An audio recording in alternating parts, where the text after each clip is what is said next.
ఇది అంది కాబట్టి ఇక అమ్మకు స్వేచ్ఛ లభిస్తుంది, అమ్మకు విడుదల లభిస్తుంది, రావణాసురునకు మూడుతుంది.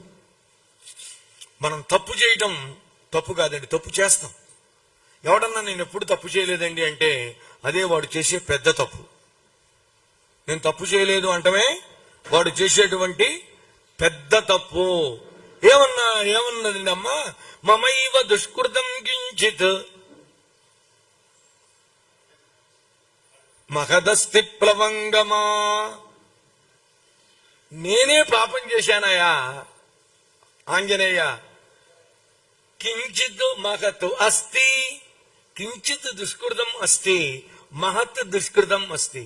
నేను చేసిన చిన్న పాపము ఉంది, నేను చేసిన పెద్ద పాపము ఉంది.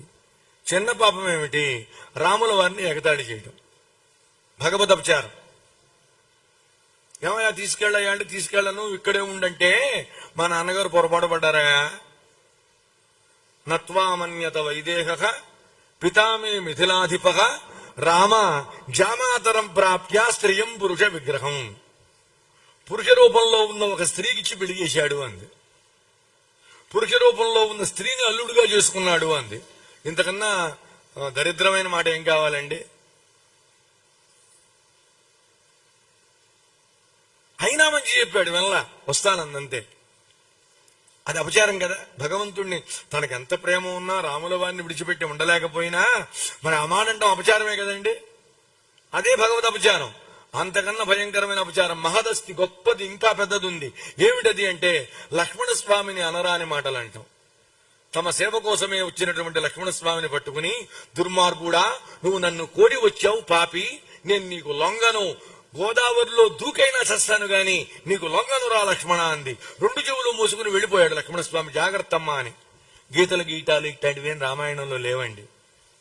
ఇటు ఒక గీత గీశాడు, 3 గీతలు గీశాడు, ఏ గీతలు గీయలేదు. రామాయణం ప్రకారం, వాల్మీకి రామాయణం ప్రకారం. మిగతా రామాయణంలో ఉంటే దాన్ని నిన్ను కాదనండి, కానీ వాల్మీకి రామాయణంలో ఆ విషయం చెప్పడం తప్పు. ఏ గీతలు గీయలేదండి, ఏ గీతలు గీయలేదు, వెళ్ళిపోయాడు. అంటే తన కుమారుడి లాంటి పరమ ప్రపన్నుడైనటువంటి భాగవతోత్తముణ్ణి పట్టుకుని అనరాని మాట అన్నదా లేదా? నువ్వు నన్ను తాకలేవు, నేను నిన్ను తాకను, రాముని శరీరం తప్ప ఇంకొక శరీరాన్ని తాకను అన్నావే. మరుక్షణం రావణాసురుడు వచ్చి పట్టుకుపోయాడు. అంటే ఏది కావాలి అనుకుందో అది దూరం అయింది అమ్మకి, ఏది కాకూడదు అనుకుందో అది దగ్గరైందండి. దేనివల్ల అంటే భాగవతాపచారం వల్ల.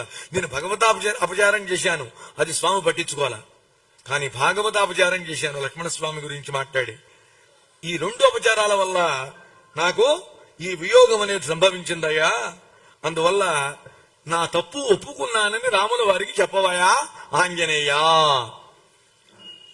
అనంగానే ఆంజనేయ స్వామి అన్నారండి, అమ్మా నువ్వు దిగులు పడద్దు. రామచంద్రమూర్తి వస్తాడు, లక్ష్మణస్వామి వస్తారు. వాళ్ళిద్దరూ కూడా ఈ లంకను మొత్తాన్ని కూడా భస్మం చేసి పారేస్తారమ్మా. అమ్మా అమ్మా అమ్మా రాముల వారితో ఇంకా ఏం చెప్పాలో చెప్పమ్మా అన్నాడు.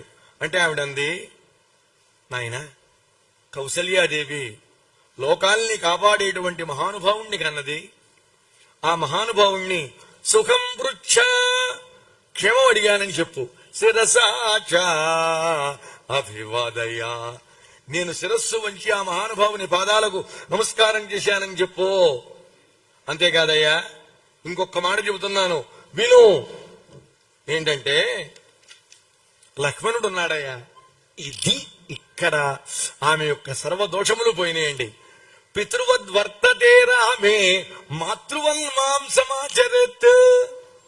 లక్ష్మణ నన్ను కోరి వచ్చిన మహాపాపి అన్న నోటితోనే ఆచార్యుని ముందు ఒప్పుకున్నదండి. లక్ష్మణ స్వామి గొప్పతనం చెబుతోంది. లక్ష్మణుడు రాముణ్ణి తండ్రిలా చూశాడు, నన్ను తల్లిలాగా చూశాడు. నేనే పొరపాటు పడ్డాను కానీ ఆయన విషయంలో, ఆయన మా విషయంలో చాలా గొప్పగా ఉన్నాడు.